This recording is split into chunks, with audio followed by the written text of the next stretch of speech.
मेरा ख्याल है आप ज्यादा भूख लगी। इसने मुस्कुराते हुए पूछा। मैंने चौंक कर इसकी तरफ देखा। वो मुस्कुराती आंखों से मेरी तरफ को देख रहा। मैंने कंधे उचकाए और नरम लहजे में बोला, नहीं इतना ज्यादा भी नहीं, मैंने 3 घंटे पहले नाश्ता किया था। इसने कहता लगाया और बोला, फिर मेरा ख्याल है आपने ज्यादा ऑर्डर दे दिया है। ये दोनों डिशें बड़ी बड़ी हैं, आप अकेले इतना खाना नहीं खा सकेंगे। मैं ये सुनकर चिढ़ गया और मैंने इससे पूछा, आप इस रेस्टोरेंट में क्या करते हैं?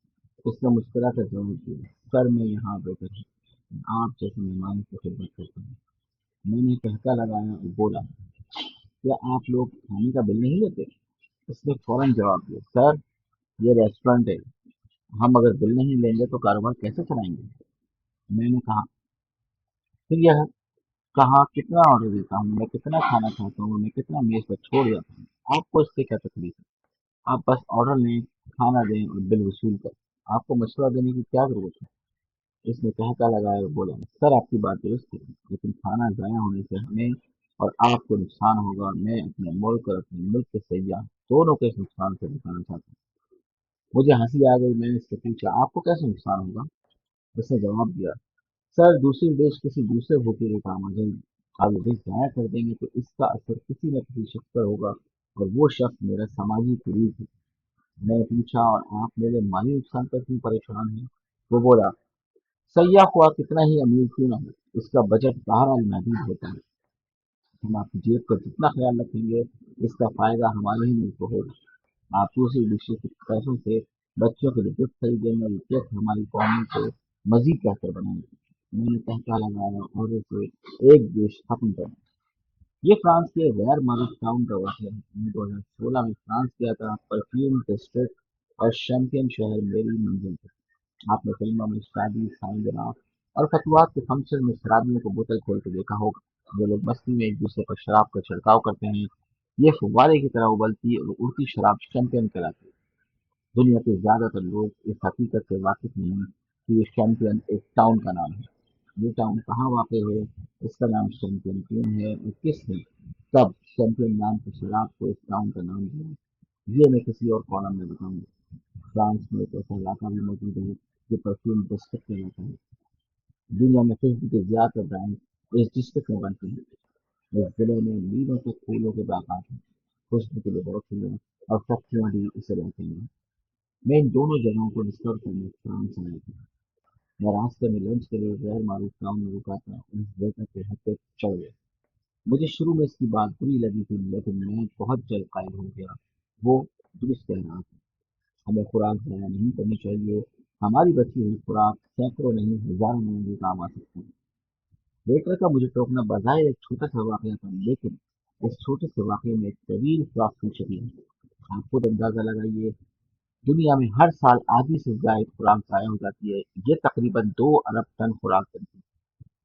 यूरोप में हर साल 24 मिलियन टन खाना ज़ाया होता है। अमेरिका के शहरी 40% खुराक चखे बगैर खुराक कूड़ादानों में फेंक देते हैं। एशिया में 42% खुराक ज़ाया हो जाती है। हमारे मुल्क पाकिस्तान में भी नित से ज्यादा खुराक कचरा में डाल दी जाती है। फ्रांस के अपने आदमशुमारी के मुताबिक हर साल 72 लाख टन खुराक ज़ाया होती है। इस खुराक का 67% हिस्सा खरीदार खुद अपने हाथों से कूड़ादानों में फेंक देते हैं, जबकि रेस्टोरेंट और दुकानदारों के हाथों में 15% खुराक ज़ाया होता है। एक अंदाजे के मुताबिक फ्रांस में हर शहरी हर साल 30 किलो खुराक ज़ाया करता है। हुकूमत का ख्याल है, हम अगर ये खुराक बचा लें तो हम करोड़ों लोगों को मुफ्त ठीक कर सकते हैं। चुनाचे फ्रांस की हुकूमत ने इस हकीकत को ध्यान में रखते हुए कुछ अरसे कबल खुराक बचाओ कानून पास कर दिया। हुकूमत ने कानून के जरिए मुल्क भर के तमाम रेस्टोरेंट, फूड मार्केट और खुराक के स्टोरों को पाबंद कर दिया, जिनका रकबा 4,500 मुरबा फीट से जारी था। इन तमाम इदारों को पाबंद बनाया गया। ये फलाह बहबूद के तंजीमों से मुआहदे करेंगे, ये जायद खुराक में अहतिया करेंगे और ये तंजीम में ये खाना जरूरतमंदों को फराम करेंगे। मुल्क भर में जो भी रेस्टोरेंट इस कानून की खिलाफ वर्जी करते हैं, इनके मालिकान गिरफ्तार हो जाते हैं और उन्हें 2 साल कैद तक भुगतना पड़ता है या फिर 1,000 यूरो जुर्माना अदा करना पड़ता है। ये कानून सिर्फ फ्रांस तक महदूद नहीं, बल्कि यूरोप के दूसरे ममालिक में भी ऐसे कानून मौजूद हैं। और तमाम ममालिक के रेस्टोरेंट्स में वेटर्स ग्राहकों को ज्यादा ऑर्डर से पास रखने की कोशिश करते हैं। क्यों? क्योंकि बच्चों को खाना महसूस करने और उनके तक पहुँचाने में उनका खासा वक्त और वसाइल ज़्यादा हो जाता है। ना तो इन लोगों की कोशिश होती है जहाँ ज़रूरत से ज़्यादा ऑर्डर न दें ताकि ये खौफ से बच जाए। ये हुकूमतों और कानून का मामला है, लेकिन भारत के शहर में चंद बरस का दुनिया का पहला रोटी बैंक बनाकर पूरी दुनिया पर हैरान। इस शख्स का नाम यूसुफ मकाती है। ये महाराष्ट्र के शहर अहमदाबाद का रहने वाला है। यूसुफ मकाती ने अपनी बेगम कौसर और चार बहनों सीमा, मुमताज, शहनाज और हुमा के मशवरे से रोटी बैंक शुरू किया। ये एक अछूता आइडिया है। ये लोग मुखिया हजरात से रोटियां और सालन जमा करते हैं, खाना फरोख्त करने को देते हैं। यूसुफ मकाती का बैंक सुबह 11 बजे खुलता है और रात 11 बजे तक खुला रहता है। ये लोग मुखिया हजरात को बैग फराम करते हैं, हर बैंक के कोड नंबर लिखा होता है। मुखिया हजरात पहले खाना डाल करते हैं, जमा करा देते हैं और ये लोग खाना गर्म करके जरूरतमंदों के हवाले कर देते हैं। शहर का कोई भी शख्स एक सादा फॉर्म पुर करके इस बैंक का मेंबर बन सकता है।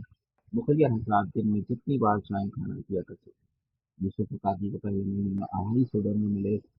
ये डोनर्स 1000 लोगों को खाना फराम करते थे। डोनर्स की तादाद अब 2000 में है, जबकि रोज अभी 20,000 लोग रोटी बैंक से खाना खा रहे हैं। ये बैंक हर मजहब, धर्म और नस्ल के लोगों को खोला जाता है। शहर के शादी हॉल भी यूसुफ मकाती जैसे एक काम में शरीक हो चुके हैं। सैकड़ों गैर मुस्लिम शादी हॉल बैंक को रोजाना खाना दे रहे हैं, जबकि दर्जनों मुस्लिम शादी हॉल भी खाना फराम करने वाले मुस्लिम हैं। यूसुफ मकाती ने मुहैया हजरात की मदद से बड़े बड़े फ्रीजर खरीद लिए हैं। ये खाना फ्रीजर में फिक्स कर लिया जाता है। ये पैकेट खाने के वक्त निकाले जाते हैं, गर्म करके जरूरतमंद के हवाले कर दिए जाते हैं। यूसुफ मुकाती ने ये आइडिया उत्तर प्रदेश के शहर बंदियल से लिया। खंड के 40 नौजवानों ने कुछ अरसे काबल एक छोटी सी एनजीओ बनाई। इस एनजीओ ने शहर को 8 हिस्सों में तकसीम किया। मुहैया हजरात से खाने जमा करना शुरू किया और ये 400 लोगों को खाना दे गए। ये खबर टेलीविजन पर चली। यूसुफ मुकाती ने देखा तो इस आइडिया को मजीद रिफाइन करके बाकायदा रोटी बैंक बनाई। हम लोग इस आइडिया से सीख सकते हैं, हम भी रेस्टोरेंट और खाने खाने से खाने जाना शुरू करें। हम मोहल्ले की सतह पर रोटी बैंक बनाएं, मोहल्ले का हर घर जायद खाना पैक करके रोटी बैंक के हवाले करे और ये बैंक कच्ची आबादी को लोगों खाना पहुंचा दें। तो आप अंदाजा कीजिए मुल्क में कितना बड़ा इंकलाब अचानक। काश हमारे मुल्क में भी यूसुफ मकाती जैसे लोग सामने आए और काश हमारी हुकूमतों को फ्रांस की हुकूमत की तरह एहसास हो जाए। काश ये भी खुराक के तहफ़्फ़ुज़ का बिलपास है, ये भी गटरों की तरफ जाके खुराक पर भूखे होठों की तरफ मोड़, ये भी दुनिया का मुसलमान होने का एहसास करना। ये मामूली काम है। हमारी हुकूमतें और हमारा माशरा ये मामूली काम बड़ी आसानी से कर इंसान कर सकता है। बस यूसुफ वक़ाती जैसे लोगों को सामने आना चाहिए और मुखय्यर लोगों को तहफ़्फ़ुज़ खुराक का बीड़ा उठा लेना चाहिए और मुल्क भर में खुराक का इंकलाब आ जाए। वो लोग जो आज भूखे पेट के साथ सोने पर मजबूर हैं, वो शुक्र का कलमा पढ़कर इत्मीनान की नींद सोएंगे और अल्लाह ताला हमें इनकी नींद का सवाब इनायत कर पहुँचाए।